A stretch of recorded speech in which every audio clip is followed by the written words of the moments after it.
रात के अंधेरे में जब पूरा गांव नींद की गहराई में डूब चुका होता, हर तरफ एक अजीब सी खामोशी छाई रहती। ऐसे में सिर्फ हवा की एक हल्की सी आहट और कभी कभी रात के जानवरों की आवाज सुनाई देती थी। लेकिन एक चीज जो लोगों को सबसे ज्यादा डराती थी, वो थी एक पुरानी टूटी फूटी हवेली जो गांव के किनारे पर बनी थी। लोग कहते थे कि इस हवेली में एक भूतनी रहती थी, एक चुड़ैल जो लिपस्टिक बेचती थी। गांव में एक पुरानी कहानी मशहूर थी कि जो लोग भी उस लिपस्टिक को लगाता, उसका आखिरी पल तय हो जाता था। ये कहानी शुरू होती है एक छोटी सी लड़की नेहा की और उसकी माँ रीना से। नेहा अपनी माँ के साथ शहर से गांव आई थी अपने पुराने दुख भूलने के लिए। रीना एक सिंगल मदर थी, शहर के शोर से दूर एक नया जीवन शुरू करना चाहती थी। दोनों ने गांव के एक पुराने घर में बसेरा बनाया, जहां हर चीज शांत और सुकून भरी थी, या शायद दिखने में थी।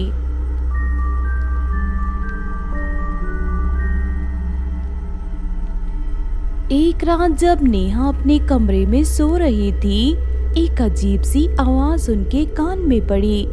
आवाज धीरे से हल्की सी हंसी थी। पहले उसने उसको इग्नोर किया, लेकिन आवाज बढ़ती गई। नेहा का दिल घबरा गया। उसने अपने कमरे की खिड़की से बाहर देखा तो एक औरत को रास्ते पर खड़ा देखा। औरत ने सफेद साड़ी पहनी हुई थी और उसके हाथ में एक छोटी सी लिपस्टिक की डिब्बी थी।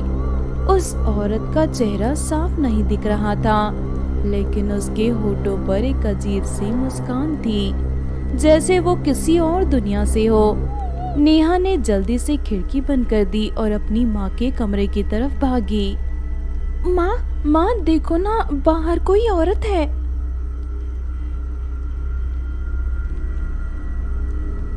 नेहा, रात के समय गांव में कौन होगा? कोई सपना देखा होगा तुमने। जाओ बेटा, सो जाओ। लेकिन नेहा को यकीन था कि जो उसने देखा था वो सपना नहीं था। उस रात उसकी नींद पूरी तरह से उड़ गई थी। दिन ढलता गया, लेकिन नेहा के दिमाग में उस औरत का चेहरा घूमता रहा। कुछ दिन बाद नेहा और उसकी माँ बाजार गई। गांव का बाजार छोटा था, लेकिन काफी लोगों से भरा होता था। नेहा अपनी माँ के साथ एक कपड़े की दुकान देख रही थी कि तभी उसकी नजर बाजार के एक कोने में पड़ी। वही सफेद साड़ी वाली औरत लिपस्टिक बेचती हुई दिखाई दे रही थी। इस बार नेहा की माँ भी उस औरत को देखती है। अजीब है, ये औरत लिपस्टिक कैसे बेच रही है? इतने छोटे गांव में लिपस्टिक का धंधा। वो औरत धीरे से रीना के पास आई और अपने होठों पर मुस्कान लाते हुए बोली, लिपस्टिक ले लो, लिपस्टिक ले लो। एक बार लगाओगी तो अपने आप को कभी नहीं पहचान पाओगी। रीना थोड़ा हेसिटेट थी, लेकिन उस औरत के बोलने में जादू सा था। रीना के हाथ अपने आप लिपस्टिक की तरफ बढ़ गए। उसने लिपस्टिक को हाथ में लेकर देखा और बोला, ये लिपस्टिक कितने की है?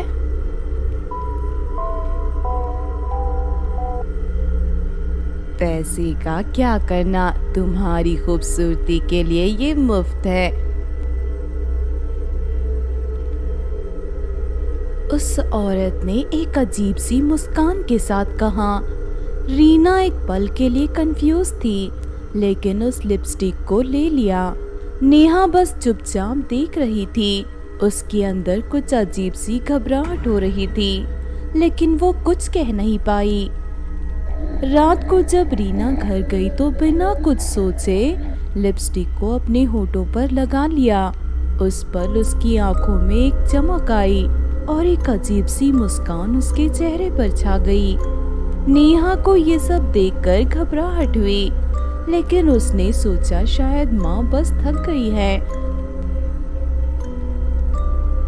लेकिन जब रात को उसने देखा कि उसकी माँ अपने बालों को हाथ में पकड़कर हंस रही थी, तब उसका डर सच बन गया। माँ, तुम क्या कर रही हो? नेहा ने घबराते हुए पूछा। रीना अपने होठों पर उंगली रखते हुए बोली, नेहा, मैं खूबसूरत बन रही हूँ, तुम भी ये लिपस्टिक लगाओ, फिर तुम्हें समझ आ जाएगा। नेहा का चेहरा जर्द पड़ गया। नहीं माँ, मुझे लिपस्टिक नहीं लगानी, ये तुम क्या कर रही हो? रीना का चेहरा अब नॉर्मल नहीं लग रहा था। उसके चेहरे पर अजीब सी मुस्कान थी जो धीरे धीरे और डरावनी होती जा रही थी। नेहा ने रात को अपनी माँ के कमरे का दरवाजा बंद कर दिया और अपने कमरे में चली गई। उसने लिपस्टिक की वो डिब्बी देखी थी जो उसकी माँ लाई थी। उस पर कोई नाम नहीं था, सिर्फ एक लाल निशान था, जैसे खून की बूंद उस पर टपक गई हो। नेहा अब समझ गई थी कि कुछ बहुत बुरा होने वाला था। उसने अपनी माँ से अगले दिन लिपस्टिक के बारे में बात करने की कोशिश की, लेकिन रीना जैसे उस लिपस्टिक के जादू में खो गई थी।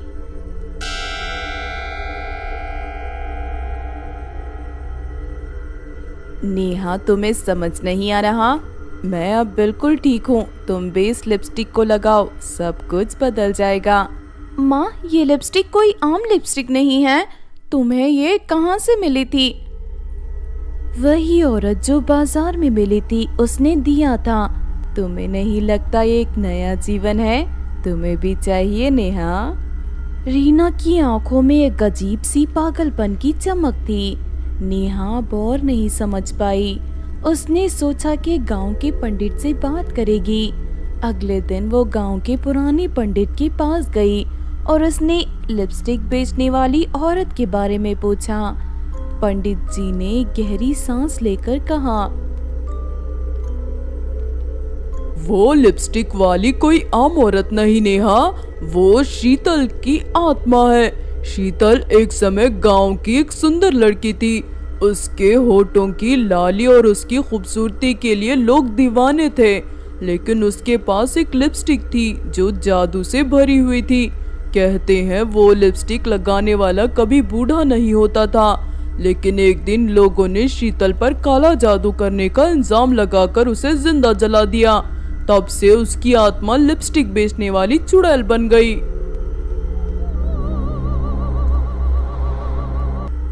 तो पंडित जी, मेरी माँ को कैसे बचा सकती हूँ मैं?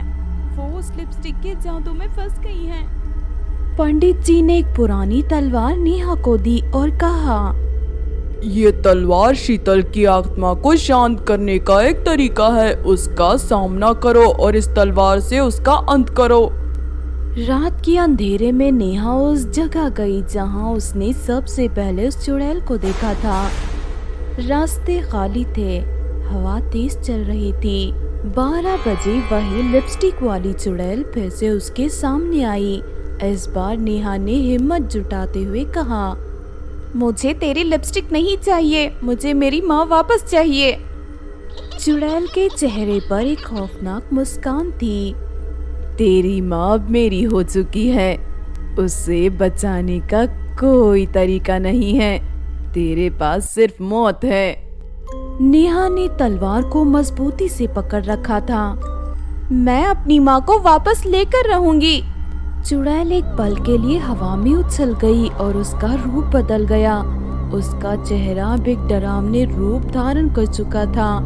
उसकी आंखें लाल थी, जैसे उनमें आग जल रही हो, और होठों से खून टपक रहा था। तू मुझसे लड़ने आई है? तेरे जैसे बहुत आए और चले गए। नेहा ने बिना वक्त गंवाए तलवार को चुड़ैल की तरफ फेंका। तलवार उसके सीने में जा लगी। चुड़ैल एक भयानक चीख के साथ हवा में घुलने लगी। उसने नेहा को देखकर कहा, ये सिर्फ शुरुआत है, मैं वापस आऊंगी, मैं बहुत जल्द वापस आऊंगी। चीख गांव के आसमान में गूंज गई और चुड़ैल का वजूद धीरे धीरे हवा में खो गया। नेहा ने अपनी माँ के पास भागते हुए देखा। रीना की माँ बेहोश पड़ी थी, लेकिन उसके चेहरे से वो अजीब सी मुस्कान अब गायब थी। नेहा ने अपनी माँ को जगाया। माँ, माँ तुम ठीक हो? उठो ना माँ, उठो। रीना ने अपनी आंखें खोलते हुए धीरे से कहा, नेहा मैं कहाँ हूँ? ये सब क्या हो रहा था? नेहा ने अपनी माँ को गले लगाया और रोती हुई बोली, सब कुछ ठीक हो गया है माँ, चुड़ैल चली गई। गांव में अब शांति थी, लेकिन लोग अब भी उस लिपस्टिक वाली चुड़ैल की कहानी याद करते हैं। कहते हैं अगर रात के 12 बजे कोई लिपस्टिक बेचने आए तो उस लिपस्टिक को कभी हाथ मत लगाना, क्योंकि हो सकता है वो तुम्हारी मौत का पैगाम हो।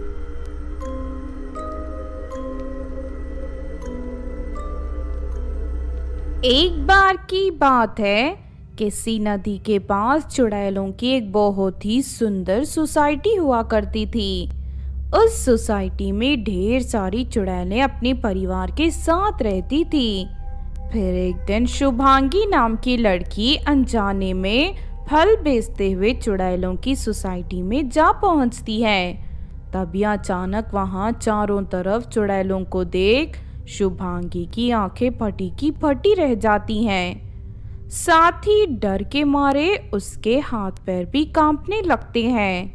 तभी एक चुड़ैल शुभांगी से कहती है, अरे डर मत लड़की, इस सोसाइटी में रहने वाली चुड़ैलें शुद्ध रूप से शाकाहारी हैं। चुड़ैल सिर्फ शाकाहारी खाना ही खाती हैं, इसीलिए यहाँ तुझे कोई खतरा नहीं।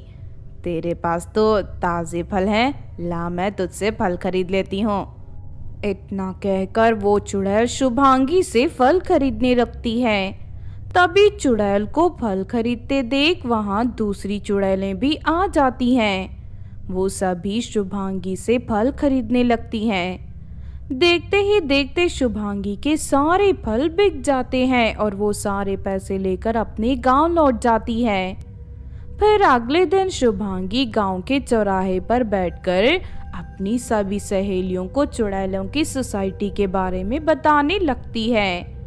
तभी वहां से गुजर रही रुक्मिणी नाम की एक लालची और बुरी जादूगरनी शुभांगी की सारी बातें सुन लेती है।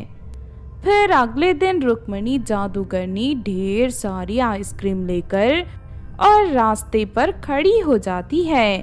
तभी वहां से गुजर रही एक चुड़ैल को देख रुक्मिणी जोर जोर से चिल्लाने लगती है, आइसक्रीम ले लो, ताजी ताजी स्वादिष्ट आइसक्रीम ले लो, काजू बादाम वाली आइसक्रीम ले लो।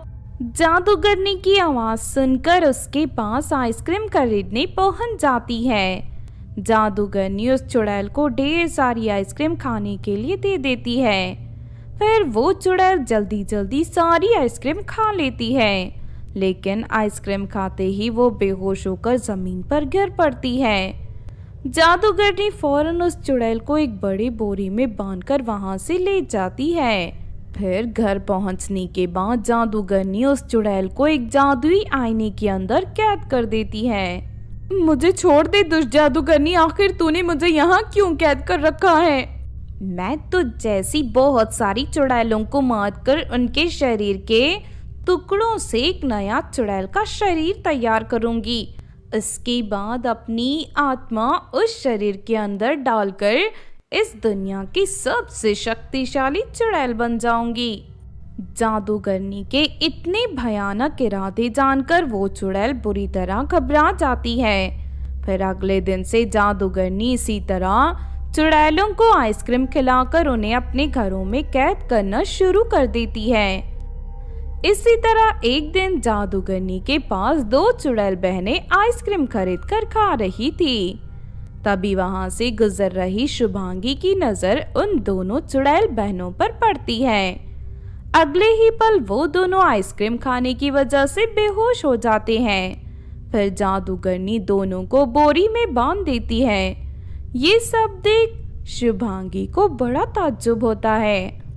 लगता है ये कोई बुरी औरत है, आखिर ये दोनों चुड़ैलों के साथ क्या करना चाहती है? इसका पीछा करती हूँ, तभी मुझे सच्चाई का पता चलेगा। फिर जादूगरनी का पीछा करते हुए शुभांगी उसके घर तक पहुंच जाती है।